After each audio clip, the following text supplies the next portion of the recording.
Hola, soy Beatriz Marín Quintana y estoy en el Instituto Valenciano de Terapias Naturales para descubrirte qué es la kinesiología. ¿La kine qué? La kinesiología. Es una terapia holística que contempla al ser humano como un todo, con distintas partes. Una parte más física, más química, más psicológica, y todas estas partes están interrelacionadas, de manera que a veces cuando un área está afectada es porque hay otras que también están afectadas. Y normalmente, ¿qué hacemos? Pues si me duele algo físico, voy a mirarme lo físico. Y no se nos ocurre pensar que a lo mejor esto tiene que ver con una emoción o con algo que no está yendo bien en la digestión. Entonces la kinesiología contempla al ser humano como un todo y a través de test musculares podemos obtener información de qué áreas están afectadas, de qué manera, y elegir las técnicas más oportunas para cada persona y para cada caso.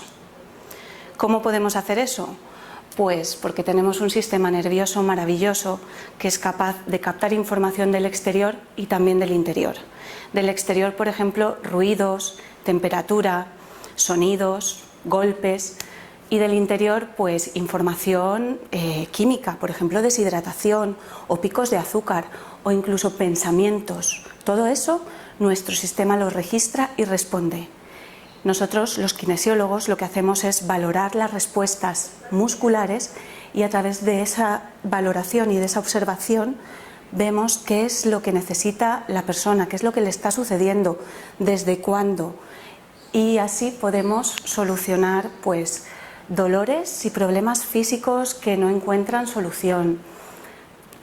Temas emocionales que están ahí desde hace tiempo, como ansiedad, estados de ánimo depresivos, miedos, adicciones, y todo de una manera muy respetuosa, muy personalizada, a medida. Lo hacemos aquí en el Instituto Valenciano de Terapias Naturales, tanto en sesiones como en cursos. Enseñamos a otras personas que quieren ser kinesiólogas a través de dos cursos principalmente, el de kinesiología y el de kinesiología emocional, que también los tienes en este canal de YouTube. Si quieres saber más, llámanos al instituto y concertas una cita conmigo y te lo explico personalmente. Nos vemos por aquí. Un saludo.